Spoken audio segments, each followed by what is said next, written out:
The Pula 02, $170 IM. That is a great package.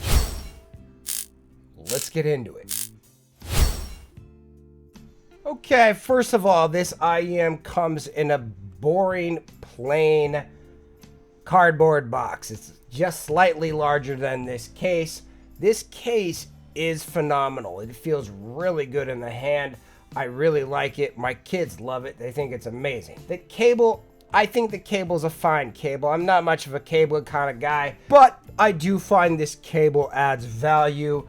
It's a little bit tangly, but it has nice metal connectors and feels good. I mean, if I had to give a price for this cable, I'd probably say somewhere between $20 to $25.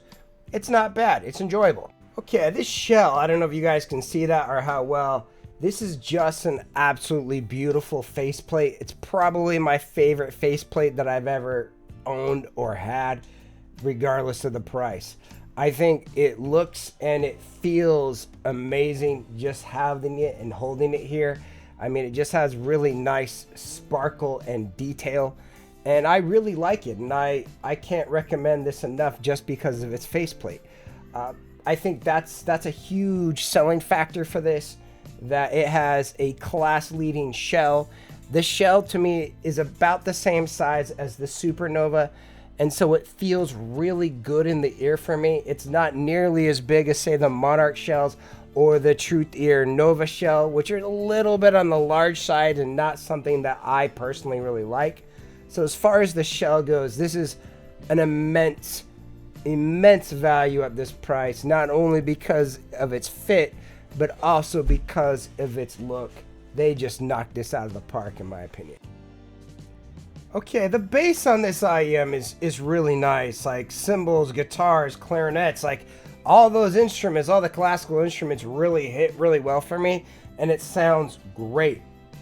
The vocals don't come across as well as I would like them to in that bass region. I feel like they could be a little bit better and would help some of the vocals feel a little bit more supported and that tonal balance that it has. But overall, the bass is one of the nicer parts of this set, and it is overall quality bass.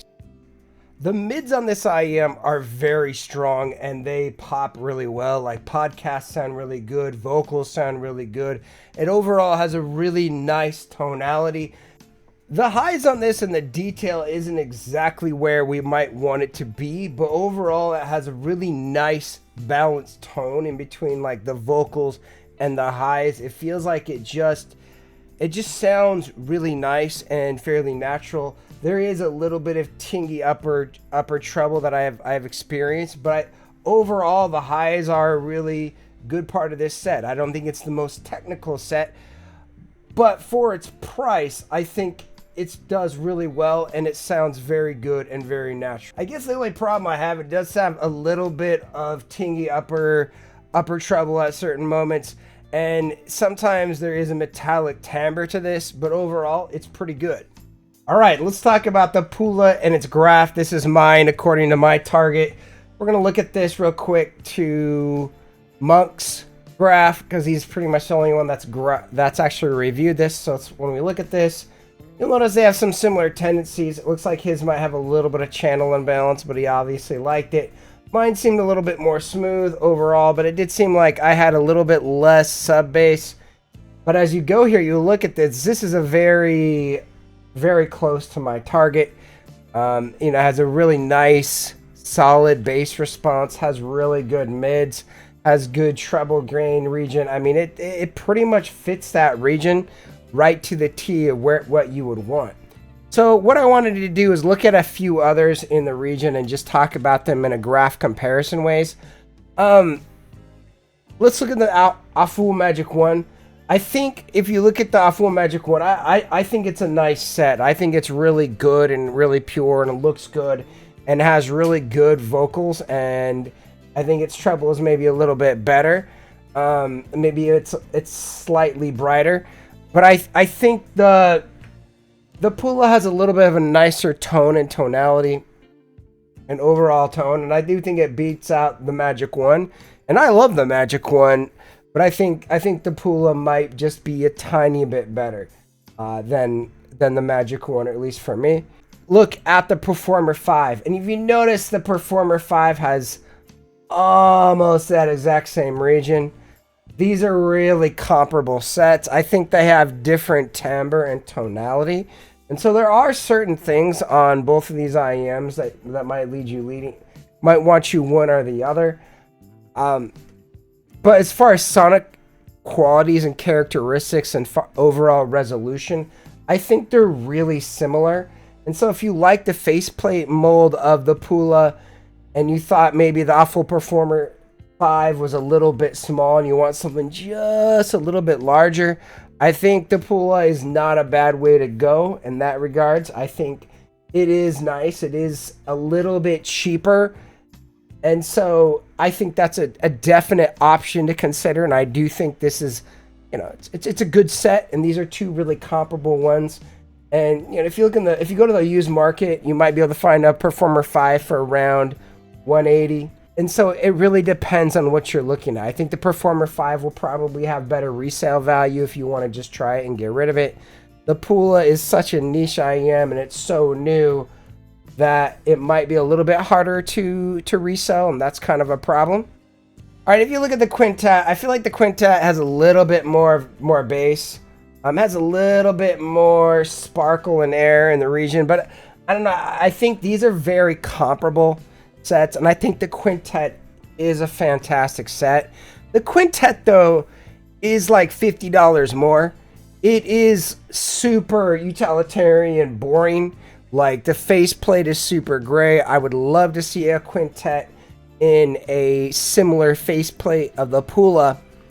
Their shell design is very similar. My Quintet's actually on loan with a friend, and so I'll probably compare these maybe someday when I do my Quintet review. But I think these are very comparable for what they are. I think both of these IEMs are really solid. And I think they're both really quality IEMs for what they're worth. And I think either of these IEMs could do most people really, really well. And I think these get you, 99, 98% of where you need to be to get a really great hi-fi experience. All right, so let's look at the last one. Let's look at the Chopin. And for for me, the Chopin is just the vocals on the Chopin are a little bit better. Like, if we normalize this at, say, 250, to kind of see what's going on here, you notice it does have a little bit more in the vocals. Like, vocals sound way better on the Chopin than they do on the Pula. And again, the Pula is not bad. It just feels like it lacks just a tiny bit of bite, a tiny bit of oomph, of energy. It just feels a little bit recessed and a little bit not as engaging. But again, the Pula has a different shell and has different things to offer. I think the shell design, and as far as build quality of the shell and shell only, the Pula might be a lot safer bet. So if that's what you're worried about, I mean, the Giz Audio Chopin, I think one of its few faults for its price sonically is that its shell design isn't not exactly what most audiophiles and what most people are used to. It's just a little bit unique, but its sonic characteristics, so good. It's so good. I A/B it versus a lot of much more expensive IEMs, and it's shocking to me how well the Chopin will do. Again, I'm not saying that it's perfect, but I am saying that it matches what I want out of an IEM, and it has really good forward vocals. And for me, it's just an absolute treasure of a benchmark. So, I mean, if anyone was like, yeah, I really want to get something a little bit better, go for the Chopin. But the Pula is not a bad IEM. It ranks really well for me. It has a really nice tone and tonality. It's super, super enjoyable and a great hi-fi value for its price. Let's look at the Nova, the Truth Air Nova. All right, as we compare this to the Nova, and the Nova, the Nova is a little bit more V-shaped. I do think the Nova, like, if you look at the graph, it shows you one thing, and the graph tells you maybe 70-80% of what's going on. But if you actually listen to stuff, like, I do think the Truth Air Nova is a good value, especially at like 120. Like, if you really are worried about money, get the Nova. That's a really nice experience. But the Pula it's not dead on the inside. It has a lot of sparkle. It has a lot of air. It has a lot of energy. It has better vocals. Although, like, the Nova just slams. It just hits really hard, and its bass presence is really, really nice. But again, it's not perfect. It's not exactly what I would recommend for everybody, but it's a good value. Again, I do think for a lot of people, if you're willing to stretch to the extra few dollars to get the Pula, I think it is worth the investment. Overall, I think this is a very strong IEM. It sounds good, it looks good, it has good packaging, and a phenomenal shell. Shells are the most important thing. You can't really change that. It's easy to swap cables, easy to swap tips. Everybody is a little bit particular about how they want to store their IEMs, but the shell is something that you can't change. And this shell looks good, and more importantly, the sonic qualities of this. I really like this IEM, and I find it to be a benchmark at the $170 price we have, and I find it competitive with IEMs around that $200 benchmark. It's a really nice set, and it has a lot of good things going on for it. This is an easy stop 5-star IEM for me, but I don't think this is the best IEM around 200, but maybe around 150 or 170. I find this to be an insane value, especially if you like the design of it. Thanks for watching. Please like, comment, subscribe. All the support you give is fully appreciated.